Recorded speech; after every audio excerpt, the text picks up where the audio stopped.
Paz do Senhor. Amém. Vocês podem assentar. Glória.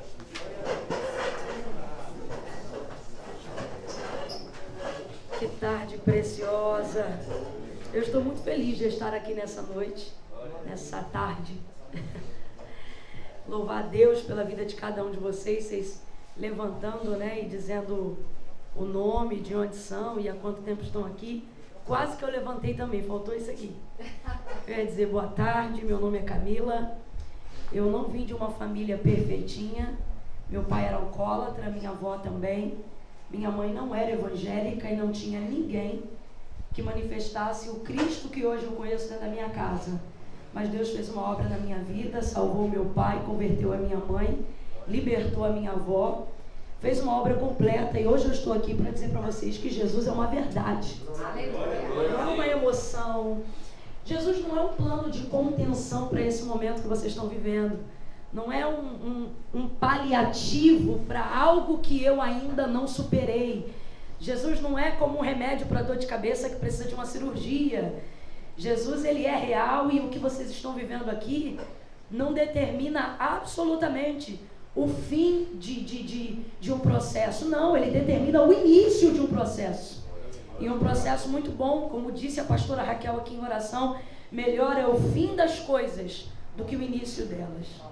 Agora, é bem da verdade que já há algum tempo, desde que uma classe elitizada começou a ministrar o Evangelho, a crer no Evangelho, a entender que Jesus não era só para a plebe, mas também para muitos magnatas, né?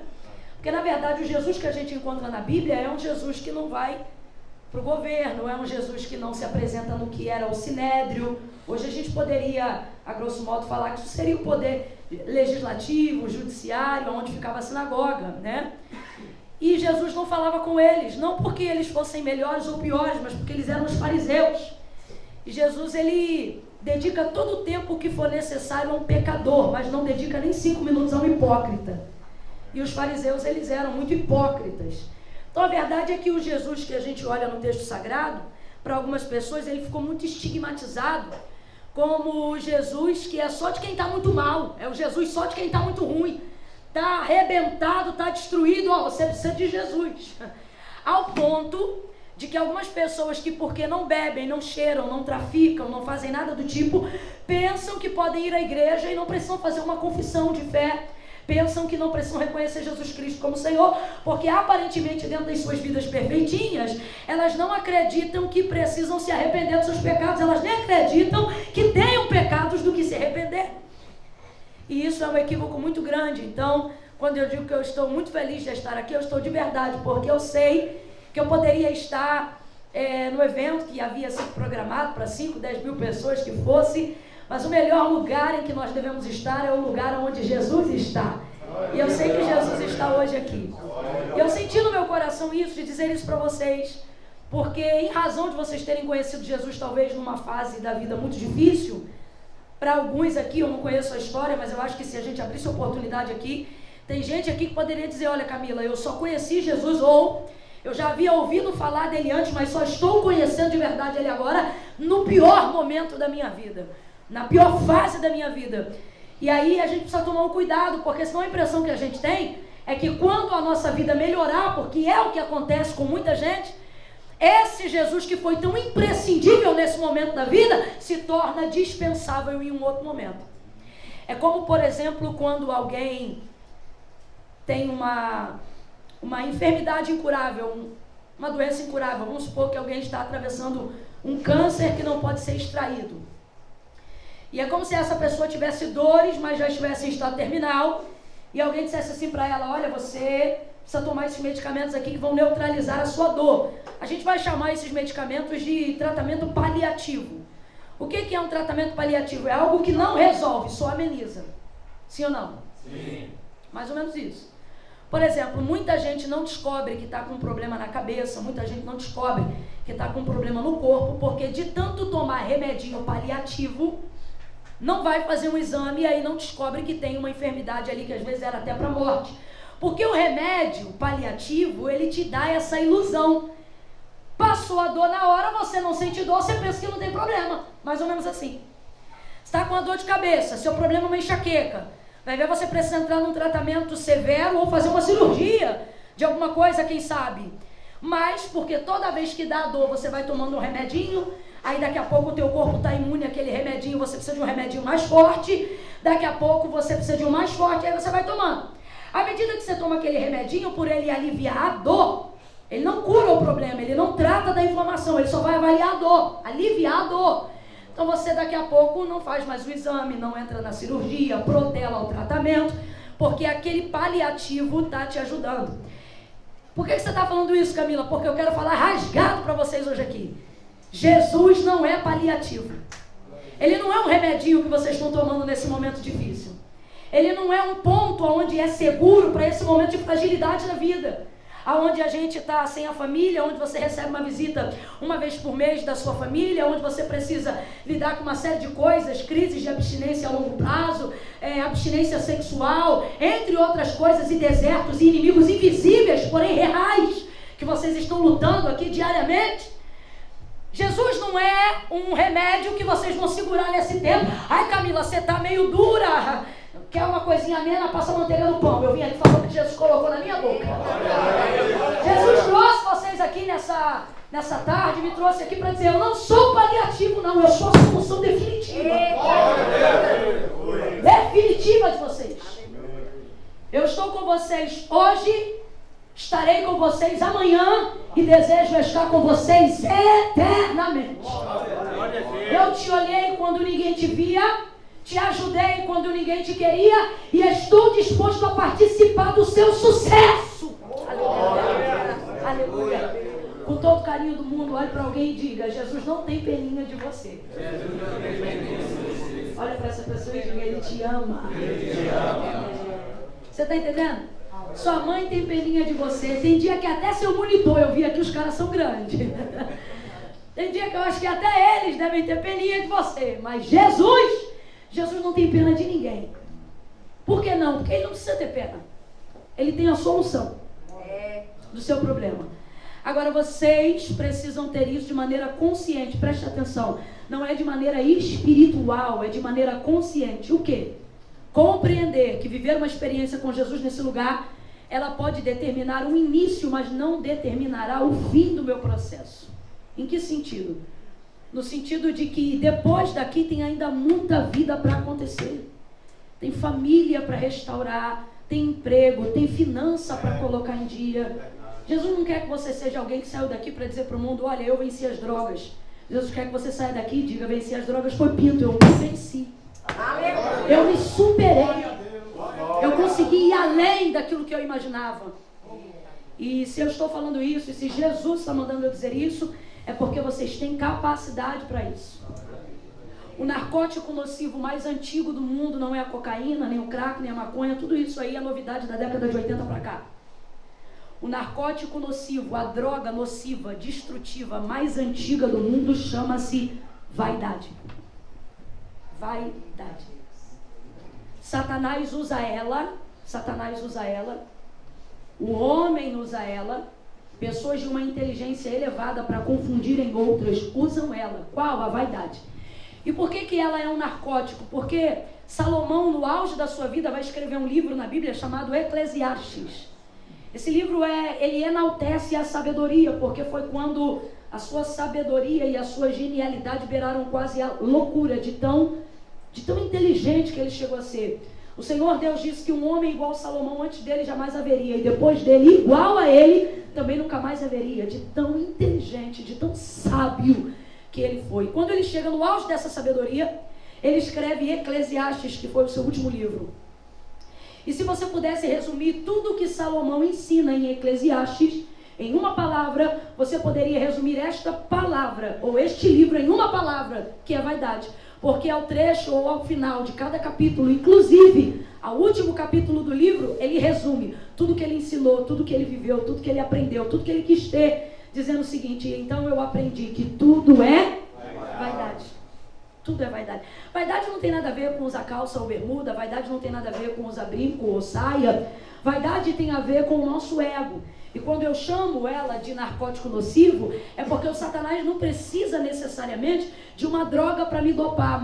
Basta ele começar a colocar na minha consciência a ideia de que eu não preciso de ninguém. A ideia de que eu sou o suficiente. A ideia de que eu não preciso de Deus. A ideia de que eu não preciso de ninguém para me ajudar. Na verdade, toda a queda do homem não começa onde ele caiu, mas começa no seu coração. É aqui que a gente cai primeiro. É nessa vaidade. Nessa vaidade de achar que por estar bem, não precisamos continuarmos cuidando, né? Então eu queria de Deus dizer isso aqui para vocês. O Jesus que está escrito no chão do coração ali fora e o Jesus que a gente está escrevendo devagar na tábua do nosso coração, não é um Jesus só para a casa de recuperação. Não é um Jesus só para o pior momento da minha vida. É um Jesus que quer ficar comigo antes, durante e principalmente depois. Ele é o mesmo, diz a palavra, ontem, hoje e será eternamente. Segunda coisa que eu queria dizer para vocês é que absolutamente nada do que vocês tenham feito ou nada do que vocês deveriam fazer e deixaram de fazer, nada, tem o poder de distanciar vocês de Jesus, da sua graça e do perdão de Deus. Primeira coisa que eu queria que vocês soubessem sobre perdão. Você não é perdoado quando você sente que foi perdoado. Eu preciso dizer isso para vocês.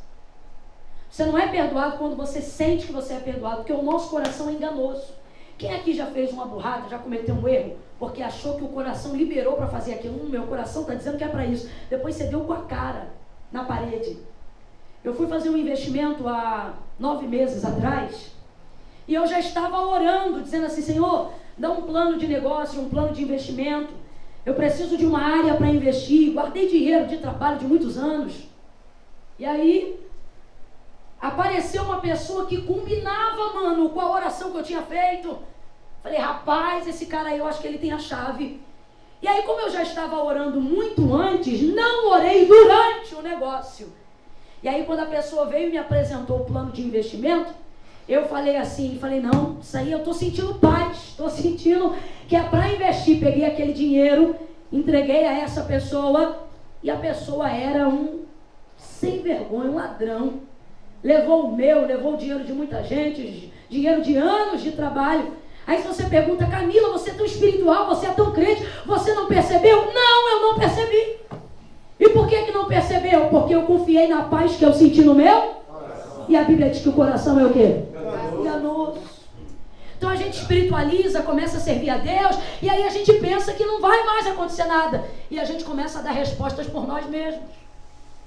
Isso aconteceu comigo. Por quê? Porque a gente não pode ficar confiando no coração, tem que confiar no Senhor. Mas às vezes acontece no meio do caminho. Então você não deve achar que o Senhor só te perdoou e tem um plano na sua vida na hora que você sentir isso. Olha o que a palavra de Deus diz pela boca do profeta Jeremias, quando Israel estava numa situação de pecado muito grave e Deus estava disposto a perdoá-los. Deus disse assim: eu sei que pensamentos tenho de vós, diz o Senhor. Aí olha só, veja bem, é Deus dizendo pela boca do profeta: eu sei que pensamentos tenho de vós. Deus está dizendo assim: eu sei por mim mesmo o que eu penso de você. Então aqui você vai aprender uma coisa que vai libertar a sua vida. Primeiro, Deus não pensa de mim o que eu penso ao meu respeito.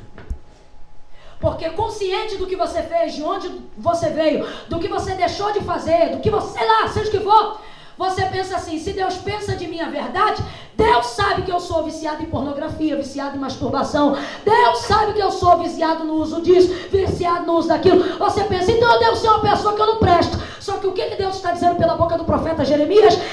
Eu sei que pensamentos tenho de vós. Quando ele diz isso, ele está querendo dizer: eu não penso de você o que você pensa de si mesmo. E a gente se torna carcereiro. Quem já ouviu a palavra carcereiro sabe o que é um carcereiro? Carcereiro. O que é um carcereiro? A gente se torna carcereiro de si mesmo. É quando ninguém prende a gente, é a gente que se prende. Porque a gente lembra do que fez, lembra do que a gente é, e acha que perdão é sentimento. Então, como eu não me sinto perdoado, eu coloco isso para Deus e eu digo: Deus não me perdoou. acha que perdão tem a ver com me sentir perdoado.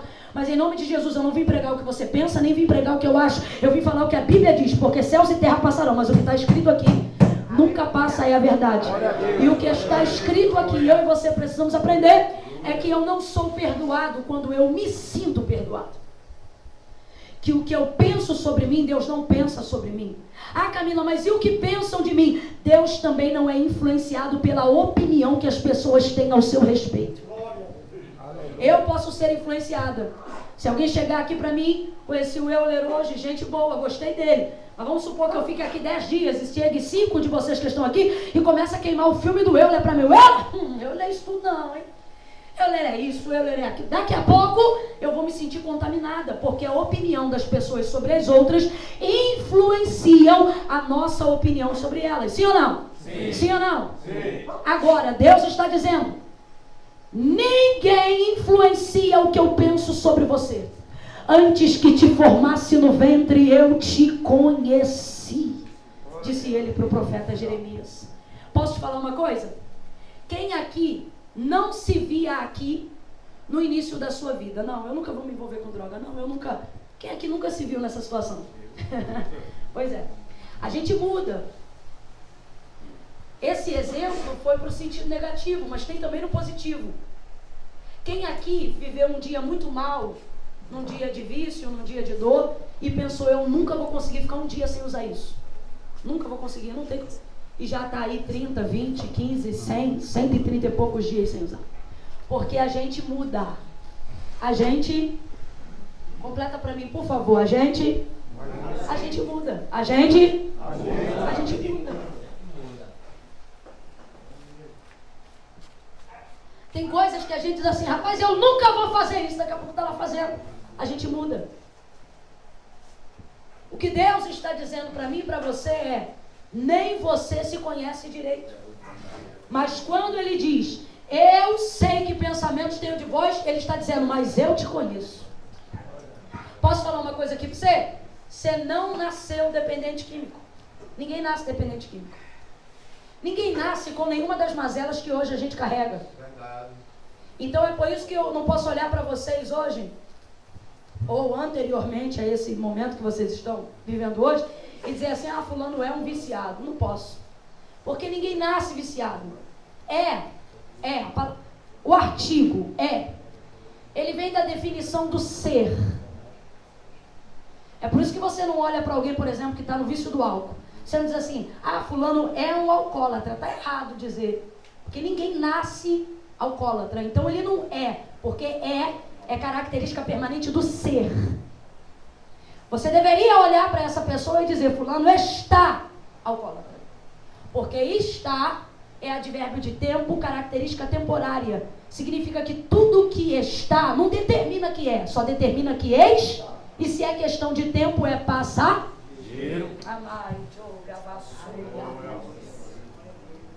Eu sei que talvez no momento que vocês estão vivendo hoje seja tão difícil que parece até que não vai acabar. Só que Deus nos trouxe hoje aqui para dizer: é passageiro.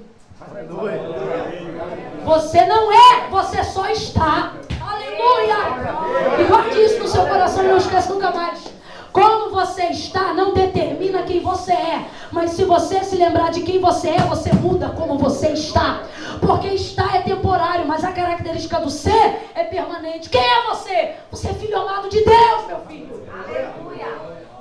Você tem uma mãe, você tem uma casa. Você tem um Deus que não te deixou.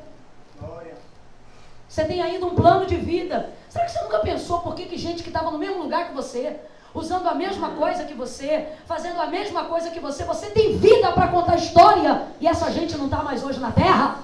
Está em outro plano? Por que será que você foi poupado? Se você já viveu tanta desgraça, vai ver alguém aqui já disse: ah, Senhor, já podia ter recolhido a minha vida, e por que não recolheu? Porque Deus ainda tem um propósito com você. Ainda tem vida depois desta fase. Ainda tem vida depois deste tempo. Ainda tem alegria depois destes dias de dor. Ainda tem riso depois da tristeza. Ainda tem uma família depois de um divórcio. Ainda tem jeito. Aleluia. Aleluia. Então, quando Deus diz, eu sei que pensamentos tenho de vós, diz o Senhor, Ele está dizendo que pensam sobre você não determina quem você é para mim. Isso já seria muito bom. É Deus dizendo, eu não penso de você o que seu pai pensa de você, eu não penso de você o que sua mãe pensou de você, eu não penso de você o que sua esposa pensou de você. Não, Deus, não. E também não penso de você o que você pensa de si mesmo. Porque essa é a parte mais difícil de vencer. Porque o que pensam de mim, pode ser que eu ouça, mas pode ser que daqui a um tempo eu esqueça. Mas o que eu penso de mim, eu carrego comigo para onde eu vou. E se for uma coisa boa, eu carrego uma coisa boa. Mas se eu penso que eu sou um desgraçado, eu vou achar que eu sou desgraçado mesmo comendo com um talher de ouro. Salomão, ele disse assim, como o homem se vê por dentro, assim ele o é por fora. Sabe o que ele está dizendo? Que assim como você se vê, assim você será. E o Espírito Santo está dizendo para alguém hoje aqui nessa tarde, melhore o que você pensa de si mesmo. Porque essa é a única maneira de você começar a melhorar o seu lado de fora. Como? Se olhando com mais carinho para o lado de dentro. Então Deus está dizendo, não penso de você o que as pessoas pensam de você. Também não penso de você o que você pensa de si mesmo. Ele está dizendo, eu tenho um pensamento próprio ao seu respeito. Aí você pensa, esse pensamento deve ser muito ruim. Porque Deus conhece meus pecados todinho. E aí ele diz, os pensamentos que eu tenho a seu respeito são pensamentos de paz. Diga glória a Deus. Glória a Deus. Eu não sei se você tem esse costume, mas levante a sua mão e diga aleluia. Aleluia. Deus está dizendo, ei, quem está quebrando o pau do lado de dentro é você com você mesmo. Deus não está pensando pior a seu respeito. Deus não tem desejado a sua morte. Deus não pensa que se tirar da terra Ele está fazendo um favor para as pessoas. Deus não pensa isso. Ele diz, os pensamentos que eu tenho ao vosso respeito são pensamentos de paz. E Ele termina dizendo assim, para vos dar o fim que desejais. O que Ele está dizendo? Eu posso fazer o que eu quero. Pode ou não pode, irmão? Deus faz o que quer ou não faz? Mas Ele diz, para vos dar o fim que desejais. O que Ele está dizendo? Eu posso fazer o que eu quero, mas estou disposto a fazer o que você deseja. Então tenha pensamentos bons ao seu respeito.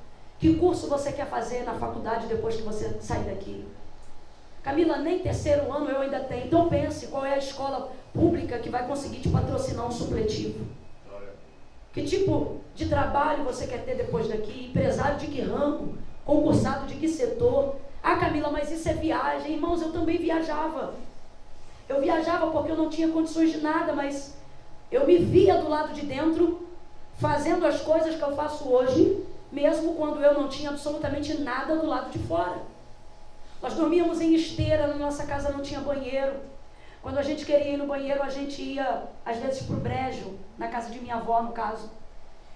Lá, disputar um espaço com sapo, com gambá, com preá. Não sei se vocês conhecem esses animais, mas são animais de mata. Quando a gente queria comer carne, meu tio ia lá no brejo e pegava porquinho da Índia. Quebrava pescoço de galinha, minha avó criava porco. Não era hobby, era pra gente ter comida no final do ano. Nunca vi um chiqueiro tão limpo igual o da nossa casa, porque tinha que lavar todo dia o chiqueiro do porco do quintal. Mas eu fui crescendo, minha avó era alcoólatra, a minha mãe era, eu nunca sei muito bem a diferença, mas era do candomblé, alguma coisa assim. Meu pai não tinha vínculo nenhum com a igreja nem nada, não tinha evangelho de Cristo, não tinha nada que nos trouxesse Cristo para casa. Aí, um dia o meu tio, que é o irmão mais novo da minha mãe, entregou a vida para Cristo. Depois dele, uma outra irmã, então a minha mãe. Eu sei que hoje na minha família não tem uma pessoa para dizer que não conhece a Jesus. Todas conhecem. E aí eu comecei a frequentar a igreja, comecei a ler a Bíblia, me apaixonei pelo ministério da palavra, pela escritura sagrada. E aí eu ia para a igreja e me dava uma oportunidade. Quando eu tinha a oportunidade de fazer o que eu estou fazendo aqui, não pregar, mas trazer uma saudação, um texto, fazer o que vocês fizeram hoje aqui, eu começava a me imaginar fazendo coisas maiores. Pensava assim, meu Deus, já pensou um dia eu pregando num lugar assim assado? Meu Deus, já pensou um dia eu, ai meu Deus. E eu me via assim, aí eu pegava o controle remoto de telefone, controle da televisão, pegava o controle da televisão, e eu fingia que era o microfone, e eu ficava pregando com aquele controle remoto da televisão, sozinha em casa, e para as almofadas, e eu pregava, mas pregava mesmo, irmão, pregava. Igual eu estou pregando aqui para vocês, eu pregava mesmo. E aí eu dizia, Jesus é aquilo, e começava a pregar. E o Espírito Santo não sabe brincar de continho. Ele leva tudo a sério. Eu digo isso porque ele entrava na minha casa, eu me arrepiava, sentia a presença de Deus. Sou eu e Deus ali, pregando para a almofada número 1, para a almofada número 2 e para a almofada número 3. E eu achava que essa almofada era igual vocês que estão aqui. E eu pregava, daqui a pouco eu sentia a presença de Deus, daqui a pouco eu dizia, Jesus vai curar, porque eu imaginava assim, quando Deus me usar, Deus vai me usar para curar. Aí eu dizia assim, agora Jesus vai batizar, porque eu dizia assim, quando Jesus me usar, eu sei que Ele vai me usar para batizar. E ali eu pregava, daqui a pouco eu ouvi o barulho da corrente do portão, e eu sabia que tinha alguém entrando, e eu falava, ninguém vai acreditar na minha loucura. Aí eu desligava o som, voltava para a pia e fingia que estava lavando a louça. Mas eu viajava legal. Eu me via nos aviões que eu entro hoje. Eu fui a última pessoa a ministrar da minha casa. Eu me lembro que a minha cunhada saía de casa para ministrar num lugar, o meu esposo ia atender o convite em outro lugar, e eu ficava em casa sentado no sofá. Aí eu ria sozinha e eu dizia assim, um dia ele vai para um lado, ela vai para o outro, e eu também vou, porque Jesus bem vai me mandar para um lugar. Eu dizia, para mim mesma, eu dizia, um dia eu vou pregar, dizia, um dia eu vou pegar avião. Primeira vez que um profeta veio na minha direção e disse assim, eu tenho uma obra contigo, o Senhor falando comigo, você vai rasgar o continente de um lado para o outro, irmão. Eu não duvidei nem por um segundo, eu fiz igual Maria, eu só sentei e falei, me fala quando, que eu quero deixar a mala pronta. Aleluia. Eu criei com todas as minhas forças, eu criei em tudo que Deus me diz. Eu tenho jargão comigo, aonde eu passo eu digo para as pessoas, quando Deus te fizer uma promessa, acredita nela. Deus não precisa de você para fazer cumprir nada do que Ele te mandou. É Ele que faz, você só precisa ficar no caminho dEle, obedecer. E Ele faz. Até hoje, quando eu entro no avião, de vez em quando eu choro, olhando para a janela, mano do céu, eu virava o sofá ao contrário, para ver se eu achava moeda de 5 centavos para pagar a passagem, para ir no centro da cidade, para conseguir pagar uma conta de um boleto para minha mãe. Você tem noção do que é hoje você entrar num avião e ir de um lugar para o outro? A gente dormia em esteira, eu fui saber o que era cama depois da minha adolescência. E hoje a gente entra em um hotel, entra em outro. E alguém diz, Camila, como pode isso? E eu digo, é Deus. Mas é Deus querendo fazer na vida de quem quer. Você tem que se ver do lado de dentro. E Deus me trouxe aqui nessa noite para dizer para alguém hoje, melhora como você se enxerga do lado de dentro. Pare de achar que você não presta. Pare de achar que você não pode, sobre a justificativa do que você fez. Deus está hoje aqui dizendo, eu não penso de você como você pensa de si mesmo. Eu tenho pensamentos bons ao seu respeito. Eu tenho um fim melhor do que toda a trajetória que você viveu até hoje. Eu quero deixar uma palavra para vocês que está aqui em Romanos capítulo 7. A palavra do Senhor, ela diz, do verso 7 em diante. Romanos, carta de Paulo aos Romanos capítulo 7, do verso 7 em diante. Diz assim, que diremos, pois? É a lei pecado? De modo nenhum. Mas eu não conheci o pecado senão pela lei, porque eu não conheceria a concupiscência se a lei não dissesse, não cobiçarás. Mas o pecado, tomando ocasião pelo mandamento, despertou em mim toda a concupiscência. Portanto, sem a lei, eu estava morto o pecado. E eu, há algum tempo, vivia sem lei. Mas vindo o mandamento, reviveu o pecado e eu morri. E o mandamento era para a vida. Achei eu que era para a morte. Porque o pecado, tomando ocasião pelo mandamento, me enganou e por ele me matou. Assim a lei é santa e o mandamento santo, justo e bom. Verso 14. Porque bem sabemos que a lei é espiritual, mas eu sou carnal. Bata no peito aí agora e diga, eu sou carnal. Vendido sob o pecado, porque o que faço não aprovo, pois o quero. Aquilo que quero, isso não faço, mas aborreço o que faço. Vou falar a grosso modo na linguagem aqui do que diz o verso 19. Ocorre que o bem que quero fazer não faço, mas o mal que eu não quero, esse faço. Verso 23. Vejo nos meus membros outra lei que batalha contra a lei do meu entendimento e me prende debaixo da lei do pecado que está nos meus membros. Olha o que o apóstolo Paulo vai dizer, igreja. Miserável homem que sou, quem me livrará do corpo desta morte?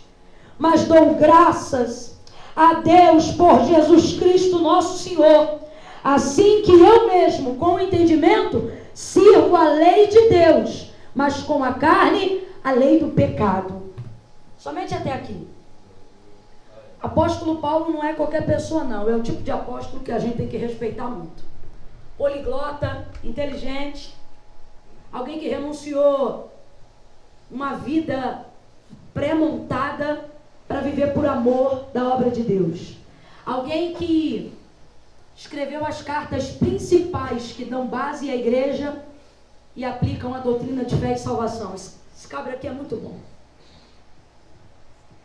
E sendo ele muito bom, não sendo um homem que incorria em pecados, ele diz assim: o bem que quero fazer não faço, mas o mal que eu não quero, faço. Olha o que ele está dizendo. Eu projeto fazer o bem. Ele está dizendo que ele planeja fazer o bem. Mas quando chega a hora dele executar o bem que ele planejou fazer, ele encontra uma outra lei, que é a lei do pecado, que opera nos membros. No corpo, na carne. Porque como eu e você batemos aí no peito, a gente é carnal. Ele diz, o bem então que eu projeto e que eu vou para executar, muitas vezes eu não consigo realizar. Olha o que ele está dizendo. Mas o mal que eu nem planejei, quando eu vejo, eu já fiz. Aí ele vai fazer uma citação, que foi essa que a gente fechou a narrativa do texto. Ele diz assim: miserável homem que sou, quem me livrará do corpo desta morte? Tem um ponto de exclamação aqui. Não é porque ele está teatralizando, não. Essa frase, miserável homem que sou, quem me livrará do corpo desta morte, era uma citação de um termo jurídico. Roma era uma cidade de lei, por isso ele usa muito o termo jurídico para explicar a lei do pecado. Quando ele diz, miserável homem que sou, quem me livrará do corpo desta morte, a história conta que quando um homem era pego no ato do seu homicídio ou do assassinato, se ele fosse pego em flagrante, essa pessoa deveria ser presa imediatamente. E por ato de flagrante, a sentença da lei de Roma regia o seguinte: esse homem deveria ser amarrado do alto da cabeça até a ponta dos pés, de frente ao corpo do morto. Então presta atenção nisso aqui. O que ia... desligou. Não tem problema. O que ia acontecer é que, vamos supor, se eu cometo um crime, vamos supor, aproveita que você está aqui, Jorge. George é a vítima. Vou te matar, tá, Jorge? Matei George, Jesus, é só um exemplo. Se o ato deste homicídio, desse crime grave, for pego em flagrante, está aqui Lucas filmou, é flagrante, ai meu Deus do céu. A lei romana regia então a seguinte sentença: vai pegar o corpo de George, vai amarrar de frente ao corpo de Camila. Fica de frente, Jorge, junta os pés. Vai ficar assim, cabeça a cabeça. Eu não vou encostar aqui porque não convém. Em época de coronavírus é melhor vigiar. Não sei por onde Jorge tem andado. Mas a lei regia o seguinte: ia encostar boca a boca, olho a olho, nariz a nariz, cabeça com cabeça. Abre os braços, Jorge. Assim, em formato de cruz. Ia amarrar da cabeça até o pé o corpo do assassino com o corpo da vítima. Pode ir lá, Jorge. Ou seja, o corpo de quem matou e o corpo de quem morreu. O corpo de quem matou. Eu sou o assassino, matei. Então ia amarrar junto ao meu corpo o corpo de quem morreu. Então ia ser amarrado numa única corda o vivo. Essa era a citação que Paulo está fazendo. Por quê? Porque pegava esse homem, só presta atenção nisso aqui que eu vou encerrar. Pegava esse homem que foi pego no ato do flagrante, amarrava o corpo do morto ao corpo do vivo, em formato de cruz, para deixar claro que era a sentença romana, amarrava da cabeça até o pé, fortemente, boca a boca, assim, ó. olho a olho, nariz a nariz, e jogava no deserto por 3 dias. Se tal homem sobrevivesse sem água, sem comida, sem nada, sozinho no deserto, apenas sobre a vigia de um guarda romano, por 3 dias, se ele sobrevivesse a isso, ele era livre da sentença e não contaria nem registro nos autos. 3 dias. Então esse assassino, para ser livre da pena, ele só tinha que aguentar 3 dias. Quantos dias? 3. Quantos dias? 3. Sozinho no deserto, amarrado no corpo do morto. Vem comigo e diga: o vivo, e o morto. 3 dias no deserto. Aí o soldado está lá. Por que o soldado está lá? O soldado está comendo, o soldado está embaixo da tenda. E por que ele está olhando? Porque ninguém pode ajudar. Se alguém passar no deserto e se compadecer, coitado, o que será que houve com esse homem? Ninguém pode ajudar. Por quê? Porque todo mundo sabe, tem um soldado, está amarrado com sentença da lei, matou um homem, vai ficar aí 3 dias. Na maioria dos casos, a história conta que as pessoas não sobreviviam mais do que 24 horas. Você acha que Romano, perito em tortura, vai dar livramento para assassino assim em 3 dias? Eles já botavam uma pessoa numa situação que era 1,01 que conseguia sobreviver. Agora, o que me causa estranheza ao ler é que em 99,9% dos casos as pessoas não morriam nem de sede nem de fome. Nós temos alguém aqui que serviu o quartel? Exército, alguém aqui serviu o quartel? Quem serviu o quartel sabe do que eu estou falando. Quando você vai fazer teste de sobrevivência na mata, 3 dias sem água não é o suficiente para matar ninguém. Meu pai foi do quartel, meu tio PQD. Eu me lembro que eu fui receber meu tio no ponto de ônibus, ele desceu todo arrebentado. Dias sem comer, magro, fraco, porém vivo. A maioria das pessoas, segundo o relato histórico, e a história aqui não é sagrada, é a história de historiadores, porém com H. Nós estamos falando de algo fatídico. As pessoas morriam, não é porque tinham sede e nem porque tinham falta de água. Elas morriam porque quando o corpo do morto começava a entrar em estado de putrefação, a boca amarrada à boca, para você ter oxigênio circulando no seu pulmão, você puxa O2, oxigênio, né? Você puxa oxigênio. Só que quando o vivo queria respirar, ele não puxava oxigênio, ele puxava carbono, puxava o gás do estado de putrefação do corpo do morto. Então, quanto mais ele tentava respirar, mais asfixiado ele ficava. Então, escute isso. Não morria de sede, não morria de fome, morria por asfixia do morto. É uma ironia. Porque se você fosse fazer uma entrevista com um vivo, antes dele morrer, e perguntasse: diga aí, meu filho, o que foi que te matou? Ele ia dizer: pô, tu não acredita que quem me matou foi o morto. E que morto? O que ele matou. Aí Paulo diz assim: miserável homem que sou, quem me livrará do corpo desta morte? Porque era a citação que quem recebia a sentença de punição por homicídio recebia em tempo específico da lei romana. Quem me livrará? Ninguém vai te livrar, porque a sentença regia: 3 dias é só você e o morto. E você diz: Camila, o que isso tem a ver com a minha vida? Eu não sei se você está aqui 100, 130. Eu sei de uma coisa: no dia que você entrega a tua vida para Jesus, você não fica com esse morto só enquanto você está aqui na casa de recuperação, não. Você fica com esse morto a vida toda. Você sabia que eu carrego esse morto? Está aí a missionária Michelle Collins, serva do Senhor. Até hoje ela carrega esse morto. Está aí George, serva do Senhor. Até hoje carrega esse morto. Viu a pastora Raquel orando aqui? Mulher de Deus. Quem sentiu a presença de Deus na vida de Raquel? Mas ela carrega um morto. Estou eu aqui pregando, manuseando a palavra de Deus. Mas se você visitar as agruras da minha alma em dias difíceis, você vai sentir cheiro de podre, porque eu também carrego um morto. Que morto? O flagrante do dia que eu confessei a Cristo como Senhor, o meu velho homem para dar lugar a uma nova criatura. É disso que espiritualmente Paulo está falando. É disso que espiritualmente nós estamos falando hoje aqui. Não estamos falando do morto que matamos do lado de fora. Estamos falando do morto que temos que carregar do lado de...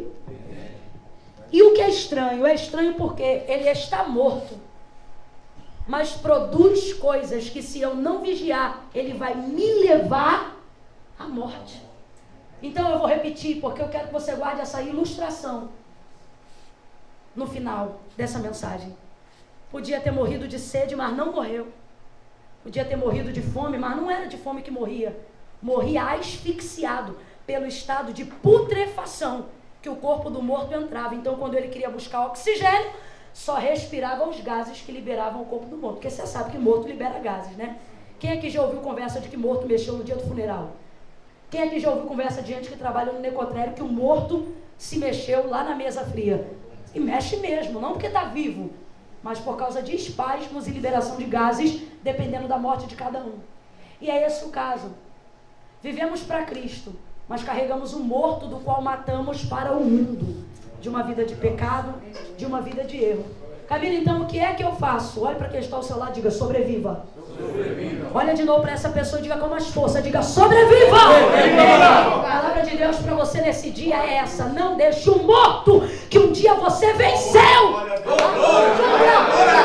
matar você. Não deixe. Camila, então como é que eu faço isso? Oração, leitura da palavra.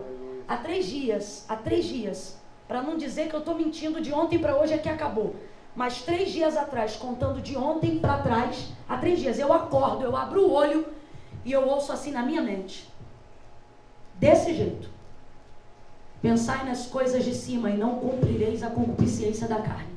Desse jeito, 3 dias.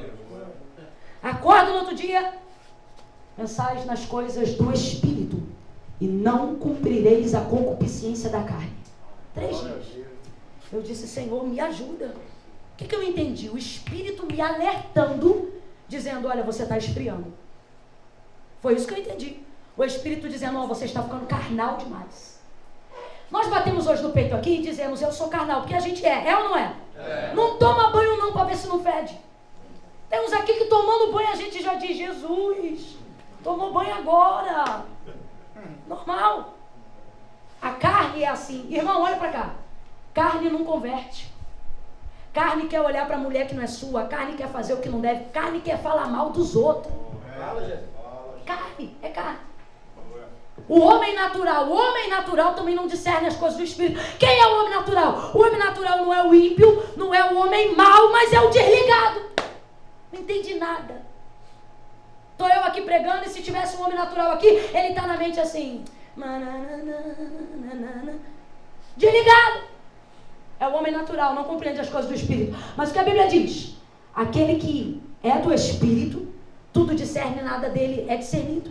Olha o que a Bíblia diz sobre a força do Espírito de Deus na vida do homem: andai em Espírito e não cumprireis a vontade da carne.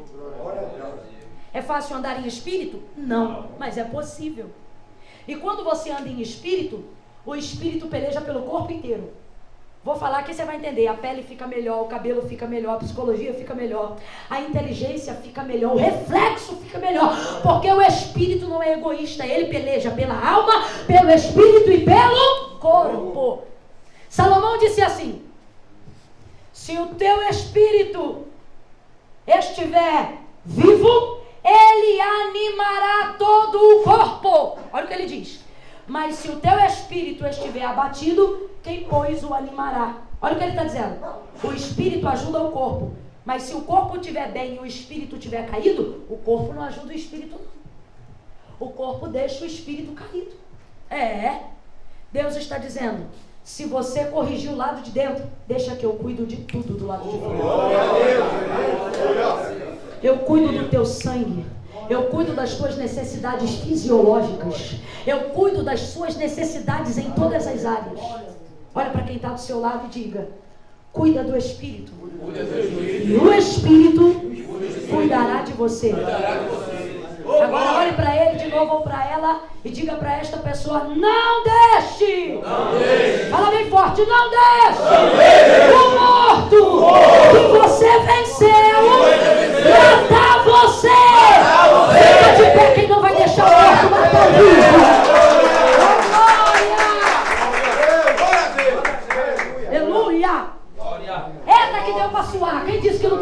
nada. Dá uma aqui, glória a Deus. Não é fácil, mas é possível, tá? Camila, você falou muito, eu não gravei tudo. Não tem problema. Grave só algumas coisas. Primeiro, Deus não pensa de mim o que eu penso de mim mesmo. Também não pensa de mim o que dizem sobre mim. Deus tem um pensamento próprio a meu respeito e esse pensamento, ele é bom. Ele é um pensamento de paz. Segunda coisa, eu não sou perdoado por Deus só quando eu sinto que eu fui perdoado. Porque o coração do homem, ele é enganoso. Você não tem que acreditar no que eu falo, você tem que acreditar no que a Bíblia diz, no que a Bíblia fala. Então, se ela diz, se o Filho do homem vos libertar, verdadeiramente sereis, você vai acreditar no que a Bíblia diz. Se o Senhor diz que coberto do sangue dele você já está perdoado de todo pecado, então você deve acreditar que você já foi perdoado. Glória a Deus. Ah, Camila, eu não me sinto perdoado. Primeiro acredite nisso e deixe o sentimento para depois. Nem tudo é como a gente sente. Não deixe de viver o perdão para viver o perdão só quando você sentir. Eu me culpei muito antes de me sentir perdoada, mas foi acreditando no perdão que eu me senti perdoada futuramente. Então acredite no que a Bíblia diz, não no que você sente, porque o sentimento da gente é enganoso.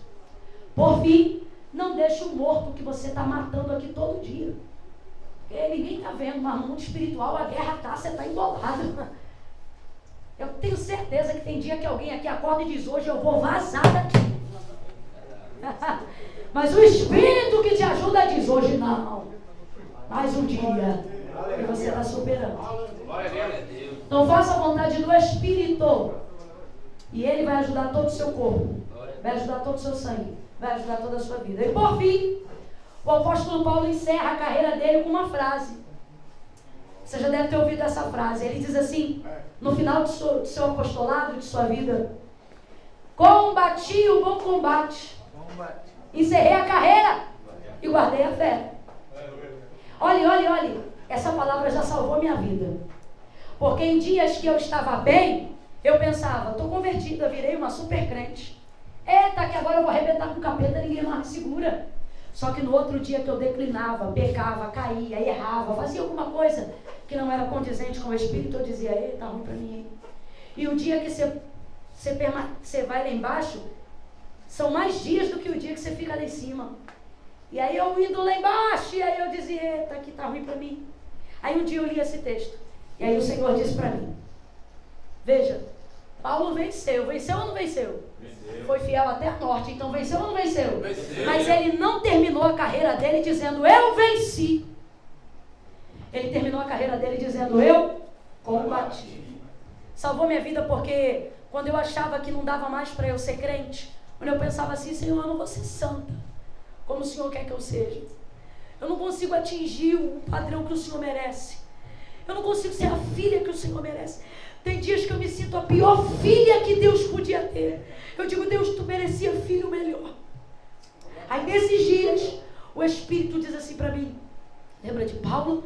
Ele não disse eu venci, poderia ter dito venci, mas ele encerra a carreira dizendo eu combati, porque Deus disse assim para mim, você não é vencedora quando ganha, você é vencedora quando mesmo perdendo você diz, vou combater, vou continuar lutando, vou continuar orando. Aí você fica sem orar na segunda, mas ora na terça. Você escorrega na quarta, mas levanta na quinta. Você acorda na sexta e diz, vou embora desse lugar, mas participa de um culto como esse, e o Senhor diz, vou te dar força para mais 40 dias. Aleluia! Porque você não é vencedor quando você ganha. Você é vencedor quando você não desiste de lutar. Amém. Olha para o colega aí do seu lado e diga, não desista. Agora olhe para mim, vai ter dias bons, vai ter dias ruins, mas o que faz você vencedor não é quanto tempo você passa aqui, é o fato de continuar lutando durante todo o tempo que você estiver aqui e quando você estiver lá fora também. Não deixe o morto matar o vivo. Eu quero terminar assim, combata até o fim. E está chegando o dia que a gente é livre da sentença. Qual? De carregar o corpo do morto, que é o arrebatamento da igreja. Eita glória! Glória a Deus! Jesus vem. E quando ele vier, carne e sangue no céu não entra. Mas aqueles que não contaminaram suas vestes vão andar nas ruas de branco com ele. Eu vou contar de 1 a 3, você vai olhar para alguém e vai dizer para essa pessoa: não deixe o morto matar o vivo. Vamos lá? 1, 2, 3, vai! Não deixe o morto matar o vivo! Fica vivo, tá? Fica vivo! Bota a mão no seu coração que eu quero orar por você. Aleluia, glória a Deus. Fecha o olho, fecha o olho. Senhor, nosso Deus e nosso Pai, te glorificamos porque a tua palavra é a verdade. É ela que nos sustenta, é ela que nos dá força no nosso interior. Uma força tão bruta, uma força tão valente, que nós compreendemos que ela só pode vir de ti, ó Deus. Obrigada por essa palavra, por essa noite de comunhão, de aprendizado, de crescimento. Obrigada por esta noite de edificação, por esta tarde de avivamento. Obrigada! Louvamos o teu nome, porque hoje o Senhor nos abasteceu para mais um tempo, porque hoje o Senhor nos preparou para mais um tempo, porque o Senhor não deixa faltar. O teu cuidado é diário, a tua bênção é permanente. Obrigada, Pai, porque o Senhor não nos deixa. Continua nos amando, cuidando de nós, através da pessoa bendita do teu Espírito Santo. Obrigada, Espírito Santo. Tu és bem-vindo, Espírito Santo. Eu ministro essa palavra e essa oração para todos aqueles que hoje estão ao alcance da minha voz aqui dentro e aqueles que ainda ouvirão, Senhor, aonde quer que eles estejam agora. Vem sobre eles dando força para combater, dando força para guerrear. Eu ministro força, eu ministro sabedoria, eu ministro força pela palavra. Dá força, Senhor, dá graça, e faça que eles entendam que são perdoados, porque é a tua graça que nos sustenta. É pela graça. Eu entrego em tuas mãos a vida de cada um que está aqui.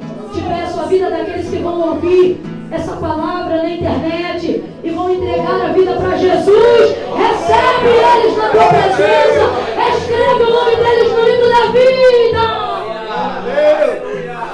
Que eles possam, Senhor, fazer uma confissão pública de fé pelos comentários, para que nós sejamos testemunhas desse dia de salvação. Eles possam escrever dizendo: olha, eu estou voltando para Jesus hoje, eu estou fazendo com Deus uma aliança. E aqueles que estão aqui dentro, Senhor, que possam fortalecer a comunhão que eles já estão desenvolvendo com o Senhor. Como a tua igreja, eu oro como sacerdote de uma nova geração. Eu abençoo e te agradecemos em nome de Jesus. Quem concorda, diga amém. O vivo aplaude aí. Só quem está vivo. Só quem está vivo. Deus te abençoe. Vamos ficar de pé. Vamos receber pastor Cleiton Collins. Fica à vontade. Glória a Deus. Amém.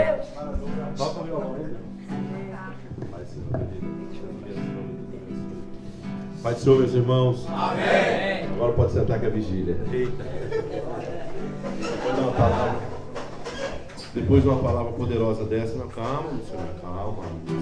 Você almoçou direitinho. Aqui tem uma sopa daqui a pouco, viu? Pior fui eu que fui inventar de pescar para comer.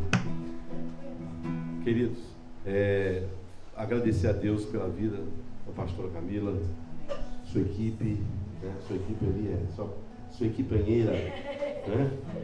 Sua companheira, e toda vez que ela vem no estado de Pernambuco abençoar esse povo, é uma bênção para as nossas vidas. Nós estamos vindo uma jornada também, porque o Deus colocou no nosso coração. Eu falei: Senhor, a gente já tem tanta batalha, tanta coisa para fazer, né? Como cuidar dessa obra, ser um missionário dessa obra.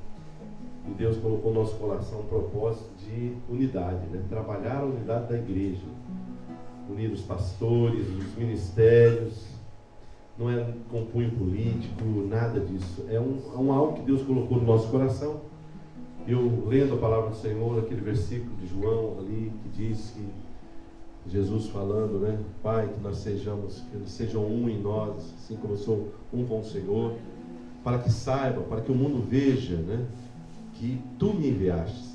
Eu vi que isso aí é uma questão missiológica, porque nós queremos que Jesus volte, nós queremos que Deus estabeleça suas promessas finais, mas a igreja precisa estar unida para o mundo crer que Deus o enviou. E Jesus, por várias vezes, fui vendo 3 vezes ali Jesus falando, olha, depois intensifica a unidade desse povo para que o mundo veja e creia que tu me enviaste.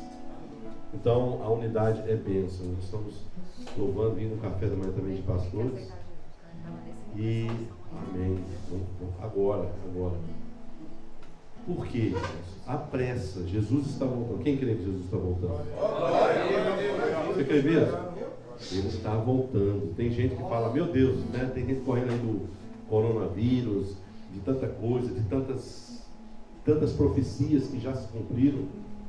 E a última delas é que esse evangelho seja pregado em todas as nações. Isso está sendo pregado, isso está sendo falado através do rádio, da televisão, através de missionários, missionárias, pastores, pastoras, dando a oportunidade àqueles que ainda não confessaram Jesus Cristo como Salvador. É necessário confessar? É. Jesus disse, aquele que me confessar diante dos homens, eu confessarei diante do Pai. Mas aquele que me negar, e alguém vai poder um dia chegar no juízo e dizer, Senhor, ninguém falou para mim. Não, você teve uma oportunidade. Um dia mandei uma pastora lá na casa, ela pregou a palavra, a palavra entrou no teu coração, você estava sem força, mas eu estava ali, você teve sim a oportunidade. Então, aqui, né, aqui dentro do programas que são feitos aqui, das terapias, da palavra que é pregada, você tem essa oportunidade. Eu sei que tem alguns que estão aqui, e você sabe que aqui ninguém é obrigado a aceitar Jesus, ninguém vai, mas se você já tem convicção, entendeu que Ele é o único caminho, Ele é a verdade, é a vida, e quer hoje entregar a sua vida para Ele, receber uma oração especial, até da nossa pastora que veio nos abençoar, eu queria que você desse um sinal com a mão, dizendo, eu quero hoje confessar. Eu não tenho forças. Quem dá força é o Senhor. Eu tenho muito problema. Ele vai mudar a sua história de vida, né? Eu sempre digo que aquele homem que estava ali perto do tanque, ele queria ser curado. Mas ninguém colocava ele no tanque, ele não tinha chance, ele não tinha força de chegar até aquele tanque e mergulhar quando o anjo batia ali naquela água. E o primeiro que descesse aquela água era curado. Ele queria, ele estava ali, paralítico, talvez perto do tanque, mas ninguém dava força para ele. Mas um dia Jesus chegou lá. Quando Jesus chegou, ele foi curado. Então você pode dizer, eu não tenho força, eu quero ser crente, mas não consigo. Eu já tentei levantar da cadeira várias vezes, mas parece que tem algo que me amarra, que me segura.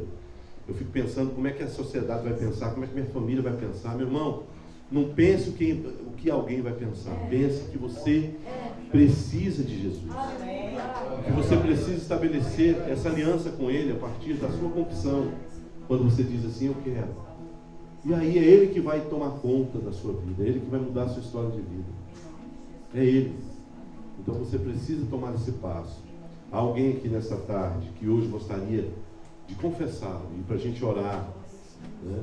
Para que você possa ter a certeza que seu nome está no livro da vida. Nós não somos salvos por merecimento ou pela nossa maneira de viver, pelo que nós vamos fazer socialmente, não. A nossa salvação vem pela graça, pela fé em Jesus Cristo e se com a boca confessares, com o seu coração crer, será salvo. E há uma promessa para você e para a sua casa. Alguém aqui gostaria de fazer? Nós estamos também com um casal de missionários abençoado que ali está conosco aqui, né? A nossa pastora Dilma, o pastor Sérgio, são missionários e também estão aqui para orar por vocês. Alguém que gostaria de entregar a sua vida hoje, dizer assim, olha, eu aceitei naquele dia e já marcar no caderno do teu coração o dia que você entregou a sua vida para Jesus. Quem quer, levante a mão, faça assim um sinal assim. Alguém deseja hoje entregar a sua vida para Jesus? Se quer, é agora. Eu fico pensando que vai chegar um dia, eu sempre falo isso, Lembra que você passava na igreja, os irmãos estavam cantando aqui, talvez. Vai chegar o dia que você vai encontrar. Possa ser que você resolva vir aqui visitar e não ter mais ninguém aqui. Só os violões. Você vai passar na igreja, o microfone vai estar jogado no chão. Cadê o povo? Jesus arrebatou a sua igreja. Isso é muito sério. Como que ninguém pensava que as coisas que estão acontecendo iam acontecer e estão acontecendo. Jesus está voltando e vai voltar. E você não pode deixar de reconhecer. Amém? Amém. Alguém? Se tiver. Glória!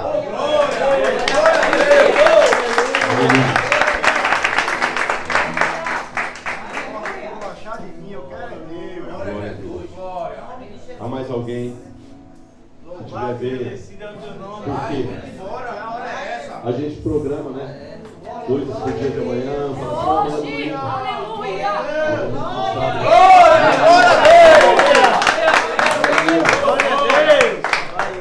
A gente não sabe. A gente fala assim, não, amanhã, talvez, quem sabe, esse hoje será o nosso último culto. Pode ser hoje o nosso último culto, pode ser hoje. Aproveita!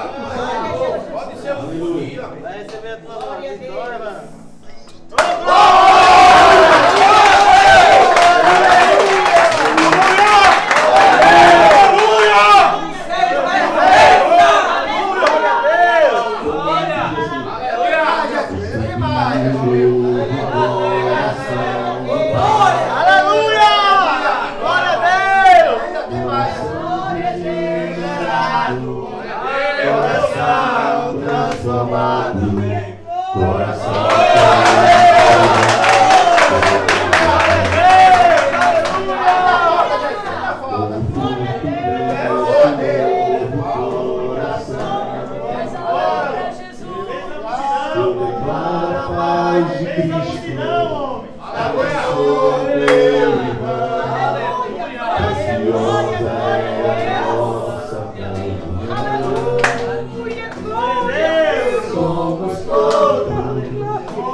Repita comigo assim: Senhor Jesus, eu confesso que Tu és meu único Salvador. E eu entrego a minha vida totalmente em Suas mãos.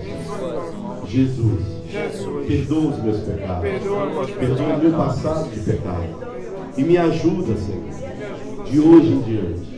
Confirma, Senhor, o meu nome no livro da vida e tira de mim, Senhor, todo fardo espiritual, todo peso, todo jugo que vinha sobre a minha vida. Eu tenho certeza que eu vou conseguir caminhar na Tua vontade. Sei que não é fácil, mas o Teu Espírito Santo vai me ajudar. A Tua igreja vai me ajudar. Os meus irmãos vão me ajudar. Em nome de Jesus. Aleluia. Aleluia.